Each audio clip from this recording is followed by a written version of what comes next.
So which way would an apple fall if you were standing here on the Earth, like in the southern hemisphere? One of the things that really got Newton thinking about the direction things fall were these magnets.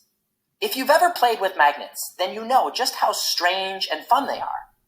You can feel this invisible pulling force, almost as if something's reaching out from the magnet and pulling things toward it. Newton wondered, what if the reason anything falls toward the Earth is because the Earth itself has some kind of invisible pulling force, kind of like a magnet does, reaching out and pulling things toward it? This is what Newton called the force of gravity. This idea could help explain why people can stand anywhere in the southern half of the Earth and not fall off or feel like they're upside down. Imagine the Earth invisibly pulls things toward it, no matter where you are. If you were standing at the South Pole, you're still on the Earth. The Earth's force of gravity would pull you down, meaning this way, towards the ground. If you were to jump at the South Pole, you would still get pulled right back to the ground. You're not going to fall off the Earth. No matter where something is on the Earth, gravity will always pull things towards the ground. Of course, this invisible pulling force of gravity has some important differences from a magnet. It's not the same thing as the force of magnetism.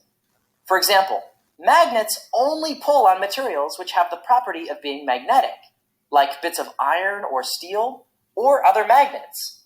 Gravity, on the other hand, seems to be a force that can pull on anything. Apples, people, leaves, you name it. Newton realized if gravity is this invisible pulling force, it's not limited to just metal or things which are magnetic. It's different from the force of a magnet. Gravity seems to be a force that can pull on every material. It's a property of matter itself, a property of what scientists call an object's mass. The more mass a thing has, the more gravity. That's why you notice the more massive the planet, the more gravity it has. It's harder to escape the pull of that much gravity. The smaller or less massive a planet is, the less gravity it has. Here's something fun to think about. In the activity, when you jumped on the tiny moon Triton, that was the least massive moon in the activity, you could jump really high. But what if you jumped on the surface of a moon that's much, much smaller than even Triton?